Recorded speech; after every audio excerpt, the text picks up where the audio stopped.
Sahabat yang berbahagia,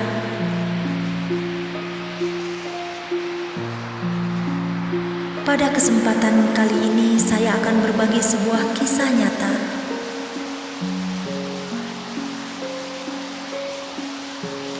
Kisah inspiratif sekaligus kisah nyata yang akan menguras air mata kita.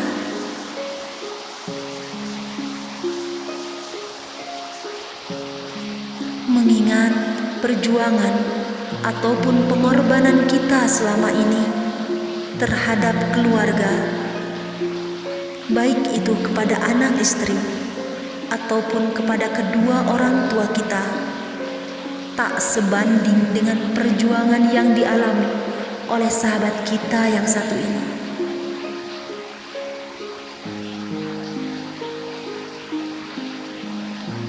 Kisah nyata yang kukemas dalam sebuah video dengan harapan kita yang mendengarkan bisa mengambil hikmah dan pelajarannya.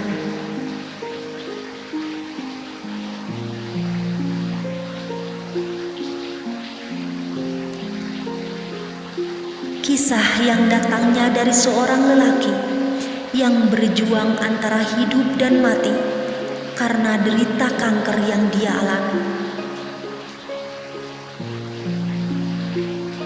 Hingga kepalanya bolong karena penyakit itu.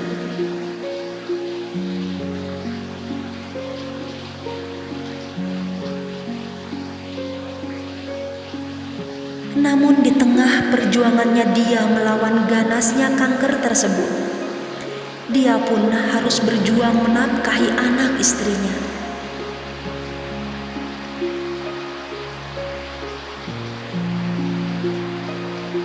Penasaran ingin tahu kisah haru yang sangat luar biasa ini?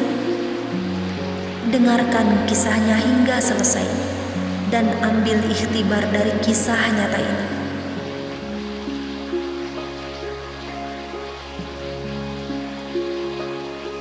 Namun sebelum mendengarkan, siapkan tisu untuk mengusap air matamu.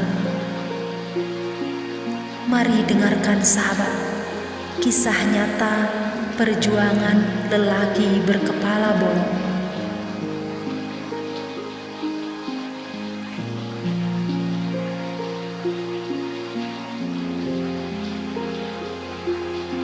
Namaku Iwan, namun biasa dipanggil Parudan. Aku anak kedua dari 3 bersaudara. Aku terlahir dari keluarga yang kurang mampu dan serba kekurangan.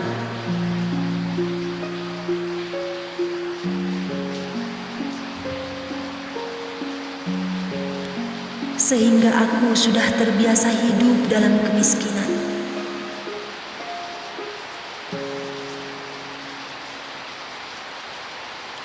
Karena sebuah keterbatasan ekonomi, pendidikanku pun sangat minim sekali. Aku sekolah hanya tamatan SD saja.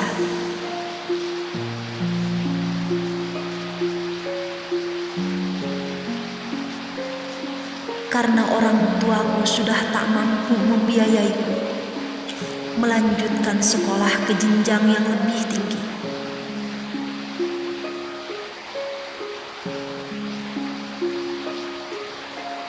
Aku sadari, bukannya aku tak mau untuk melanjutkan sekolah. Namun apa dayaku? Aku melihat kondisi orang tuaku yang sangat mengkhawatirkan.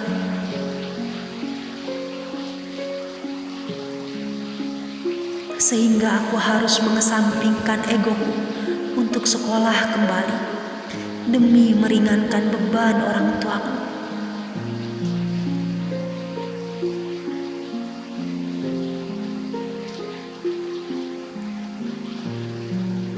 Jangankan untuk biaya sekolah, untuk makan sehari-hari saja masih sulit kala itu.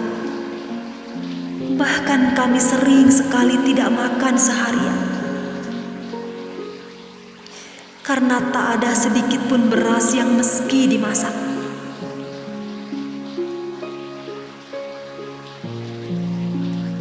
hanya bisa minum air saja. Dan sepanjang hari kami harus menahan rasa lapar yang kami rasakan saat itu. Kenyataan itu sering sekali aku dapati.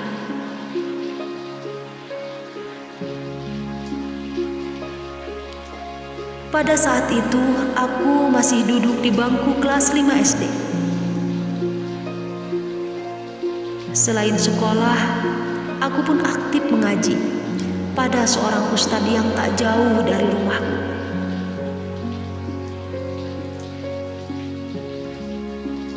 Sampai pada suatu hari, aku mencoba memberanikan diri berbicara pada guru ngaji, yang kebetulan beliau selain mengajar ngaji di kampung, beliau pun membuka usaha kecil-kecilan, yaitu sebagai pengrajin tempe. Aku bertanya kepada beliau, "Pak Ustadz, bolehkah aku ikut jualin tempenya?" Dan ustadz itu mengizinkan aku untuk menjual tempe-tempenya. Tentu kabar ini sangat menggembirakan hatiku. Aku berharap dengan berjualan tempe, aku bisa membantu perekonomian orang tuaku.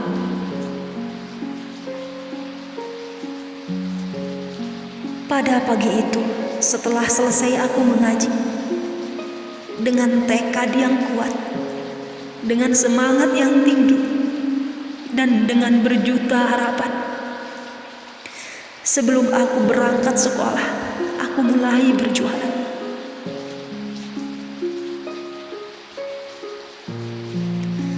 Dan setelah selesai berjualan, aku mendapatkan upah, walau tak seberapa.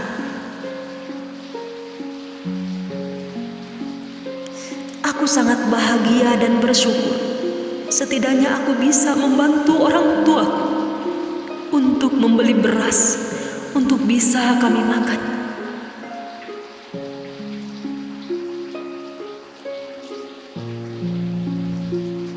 Setiap hari aku berjualan, dan setiap hari pula aku berikan upahnya pada ibu, untuk sedikit meringankan beban yang mereka tanggung selama ini.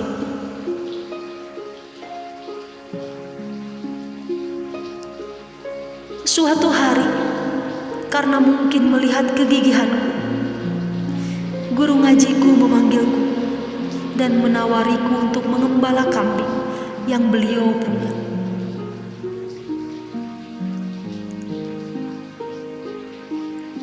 Aku pun sangat senang mendapat tawaran itu.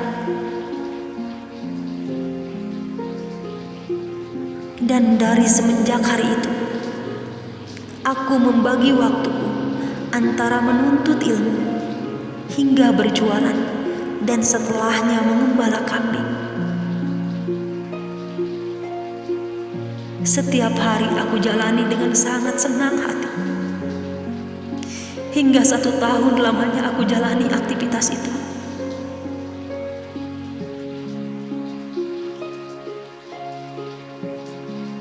Hingga akhirnya kelulusan sekolah pun telah tiba. Aku pun diajak kakakku untuk mengadu nasib merantau ke Jakarta. Dengan berat hatiku tinggalkan segala aktivitasku. Dari mulai mengaji hingga berjualan dan mengembala kambing, aku tinggalkan semua. Aku sebetulnya masih ingin mengaji dan menuntut ilmu, namun apa dayaku? Harapan yang besar, keinginan yang menggebu-gebu, yang berkecamuk dalam dadaku, keinginan untuk membantu orang tuaku, sehingga aku harus menerima satu pilihan, bahwa aku harus ikut kerja ke Jakarta.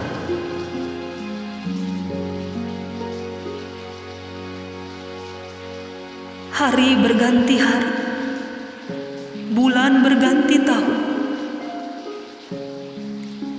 Tak terasa, 5 tahun sudah aku di perantauan dengan profesiku sebagai tukang jahit. Alhamdulillah, sedikit demi sedikit beban orang tuaku semakin ringan dan semakin berkurang. Aku kirimkan sebagian hasil kerjaku setiap bulan kepada orang tuaku, dan sebagiannya lagi aku tabungkan.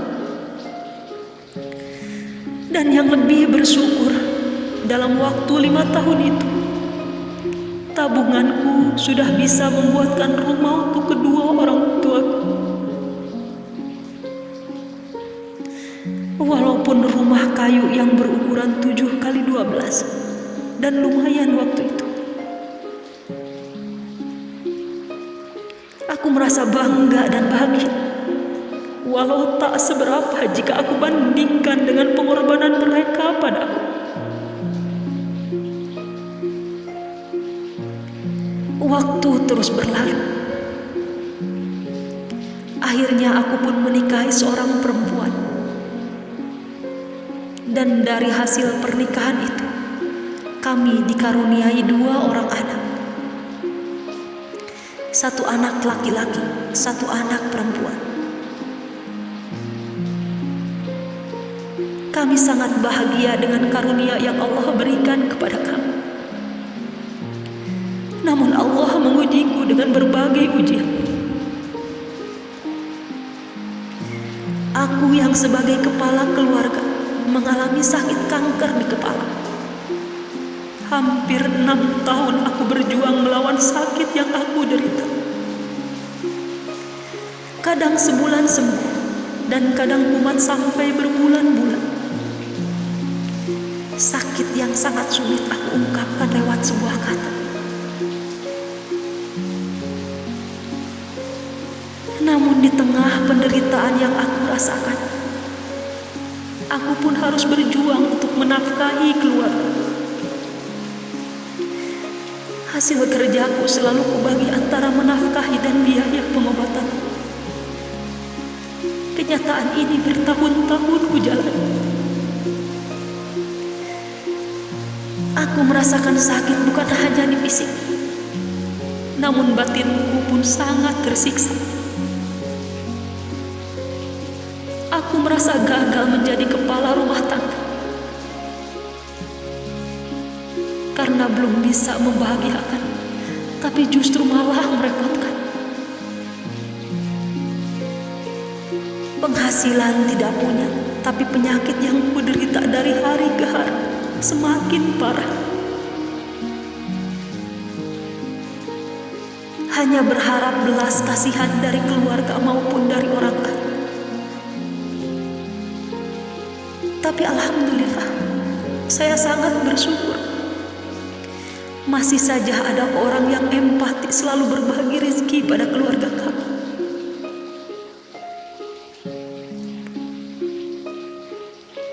Sampai pada puncaknya, kala itu aku merasakan sakit yang sangat luar biasa. Di belakang kepalaku tumbuh 3 benjolan seperti bisul. Dan anehnya, benjolan tersebut pagi hari tumbuh, pada siang hari membesar, dan di malam harinya pecah. Dan lebih anehnya lagi, ada 1 lubang yang tidak pernah menutup dan itu permanen. Lubang tersebut selalu menganga sampai saat ini, sampai di saat saya menulis cerita ini. Aku benar-benar seperti robot waktu itu. Karena bukan hanya kanker saja yang menggerogoti, leherku pun sarafnya kejepit. Aku hanya terbaring lurus. Sedikit saja aku menoleh, leherku terasa sakit yang sangat. Ditambah lagi radang akut di tenggorokan, sehingga jangankan bisa makan nasi, minum air saja selalu keluar kembali melalui hidung karena tak kuasa untuk menelan. Sampai pada suatu hari, sakit kepalaku sangat luar biasa, hingga antara sadar dan enggak.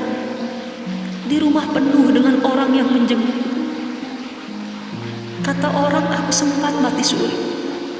Detak nadiku sudah berhenti. Degup jantungku pun sudah tak berfungsi. Juga napas sudah tak lagi berhembus. Sampai di luar rumah pun banyak sekali yang menengokku, karena mereka tahu bahwa aku telah meninggal dunia. Ketika aku tersadar, aku melihat ke sana kemari. Aku pun merasa heran, karena tak kudapati anak istriku di sampingku. Di saat aku bertanya pada ibu, "Bu, di mana anak istriku?" Aku tak melihatnya. Di mana mereka sekarang, Bu? Ibu menjawab, "Istrimu telah pergi ke Jakarta dan kedua anakmu dibawanya." Di saat aku mendengar jawaban dari ibu, sontak dadaku terasa sesak dan air mata yang selama ini kutahan, karena aku sangat jarang sekali menangis walau sesulit apapun keadaanku.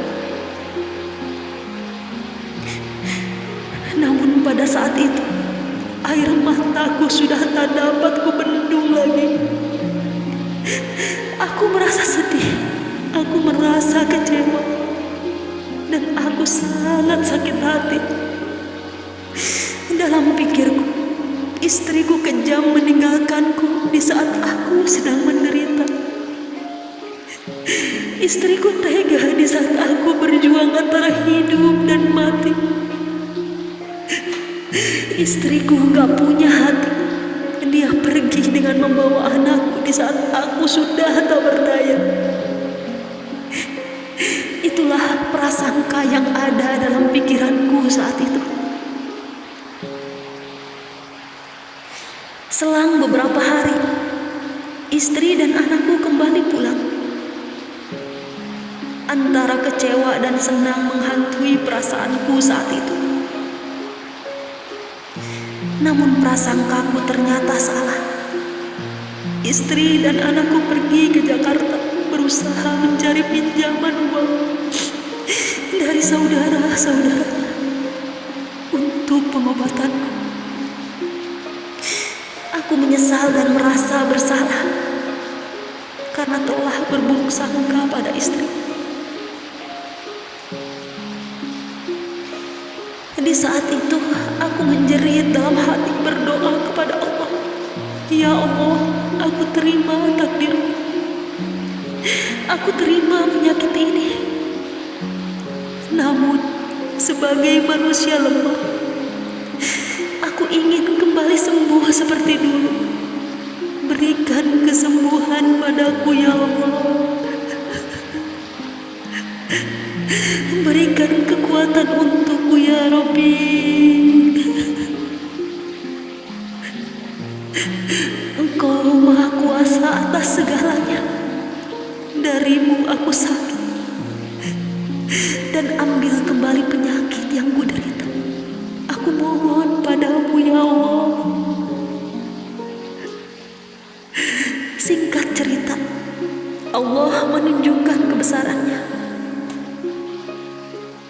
Sembuhlah aku dari sakit, walaupun sangat lama sekali pemulihannya. Setelah siap kembali fisikku, aku pun mulai berikhtiar kembali untuk mencari rezeki. Orang tuaku membuatkan aku sebuah gerobak untuk aku berjualan. Aku pun diajarkan untuk berjualan cilok oleh orang tuaku. Dengan modal pertama aku ngutang dulu sama tetangga, dan sore harinya aku bayar dari hasil jualan. Tapi aku masih tetap meminjam untuk modal esok harinya. Terus dan terus seperti itu, meminjam dan membayar. Beberapa bulan kujalani berjualan dengan sangat semangat. Sempat suatu hari aku sedang keliling kampung, turunlah hujan lebat. Aku berteduh di sebuah gubuk yang berada pada suatu perkebunan. Sambil melamun meratapi nasib, tak kusadari hujan pun telah reda. Aku pun terbangun dalam lamunan. Aku pun melanjutkan dagangku. Namun tak kusangka, akibat hujan yang lebat sehingga mengakibatkan jalanan yang sangat licin, aku terpeleset dan tersungkur, sehingga mengakibatkan gerobak cilokku terjungkal dan akhirnya terbakar. Cilok pun berserakan di mana-mana. Aku pulang dengan sangat lemah sekali. Uang modal belum kembali, sementara gerobakku telah hancur terbakar tak tersisa.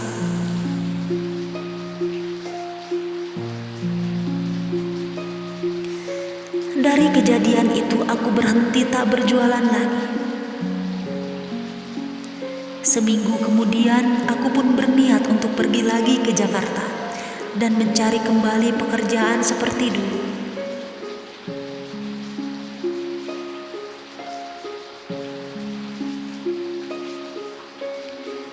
Dikarenakan aku punya pengetahuan menjahit, aku pun tidak susah dalam mencari pekerjaan.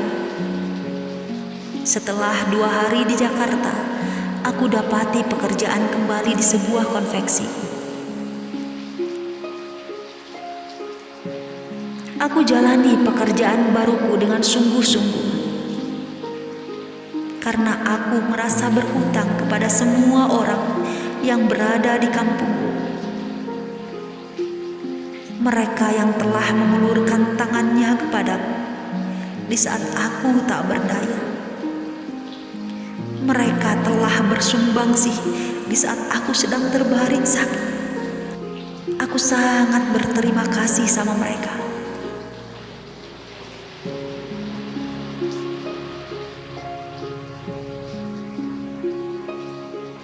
Setelah sebulan aku bekerja, aku kembali ke kampung sekedar ingin melihat orang tua dan juga anak istri.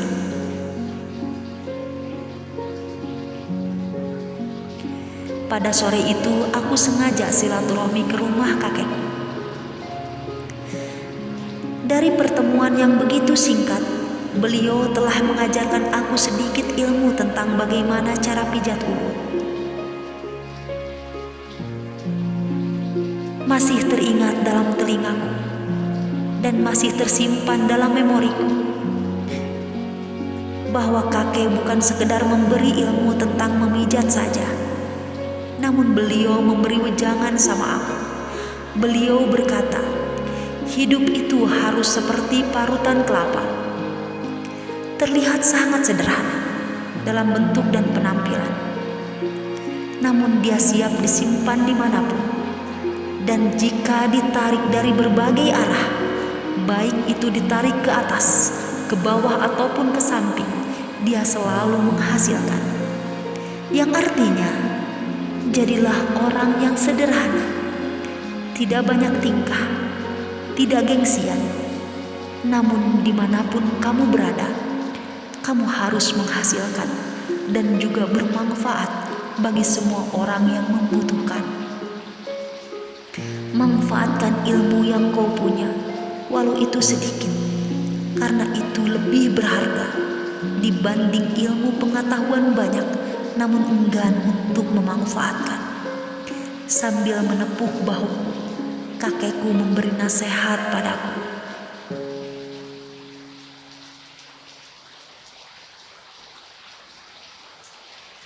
Setelah itu, aku merasa ada semangat baru. Dengan tidak membuang-buang waktu, aku pun pergi lagi ke Jakarta. Dan setibanya aku di Jakarta, aku bertemu dengan orang yang mempunyai keahlian terapi pijat. Aku pun memutuskan untuk belajar sama beliau. Setelah dirasa aku sudah siap beralih profesi dari tukang jahit ke tukang pijat, aku mulai melamar ke klinik pengobatan pijat, dan alhamdulillah aku langsung diterima. Setelah sekitar 10 tahun bekerja sebagai tukang pijat, pada saat itu aku sedang memijat pasien di rumahnya. Sambil mengobrol, tak sengaja mataku tertuju pada sebuah hiasan dinding yang sangat indah dan cantik. Hiasan Ka'bah yang mampu membuat hatiku terharu. Ya Allah, sampaikanlah kakiku ke tanah suci. Ya Allah, izinkan aku bisa menyempurnakan agamaku. Ya Allah, panggillah aku ke rumahmu. Aku pasrahkan caranya kepadamu. Ya Allah, berilah kesempatan untukku, juga keluargaku, untuk bisa berziarah ke makamnya Sayyidina Rasulullah Sallallahu Alaihi Wasallam. Aku sangat ingin sekali ke sana, rintihku dalam hati.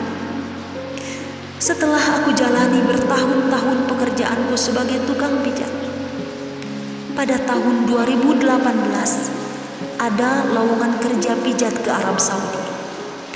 Aku pun ikut serta mendaftarkan diri dan bersaing dengan yang lain. Karena sekitar kurang lebih 100 orang yang mendaftar kerja ke Arab Saudi, sementara hanya 10 visa yang tersedia. Alhasil hanya 10 orang yang beruntung dan diberangkatkan ke Arab Saudi. Dan dengan izin Allah, aku salah satu bagian dari 10 orang yang beruntung itu. Berangkatlah aku ke Arab Saudi.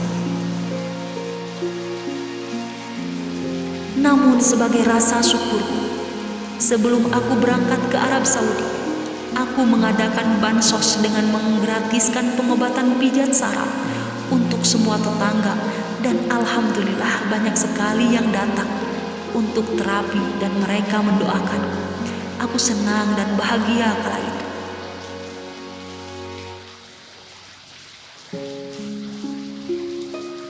Selang beberapa hari sampailah aku di Arab Saudi. Sekitar 3 bulan bekerja, aku meminta izin untuk berangkat umroh. Dan alhamdulillah Allah mudahkan segala keinginanku. Dengan sangat mudah perusahaan mengizinkan aku. Tangis bahagia di depan Ka'bah, setengah tak percaya dan seakan dalam mimpi, namun nyata adanya. Sungguh Allah Maha Adil. Setelah sekian lama aku jalani hidup dengan berbagai ujian dan rintangan, kini Allah memberikan anugerah terindah dalam hidup. Di depan Ka'bah aku tersadar banyak sekali hikmah di balik ujian dalam hidup yang kualami selama ini. Dan sekarang aku sudah 4 tahun bekerja di Arab Saudi. Tasyakur binikmat atas segala yang Allah berikan kepadaku, sehingga apapun yang aku inginkan dengan sangat mudah bisa aku dapatkan. Sahabat, demikianlah perjalanan hidup yang kuhadapi. Semoga dengan kisahku ini dapat memberikan motivasi atau inspirasi bagi sahabat semua. Ambil hikmah dan ikhtibar dari kisahku ini. Percayalah sahabat, ketika kita ridho dan ikhlas menerima segala ketentuan yang telah Allah gariskan untuk kita, maka semakin ujian demi ujian kita terima, maka Allah akan mengganti dengan berlipat kebaikan. Dan jangan lupa selalu bersyukur atas nikmat yang Allah berikan kepada kita. Terima kasih sahabat, semoga bermanfaat.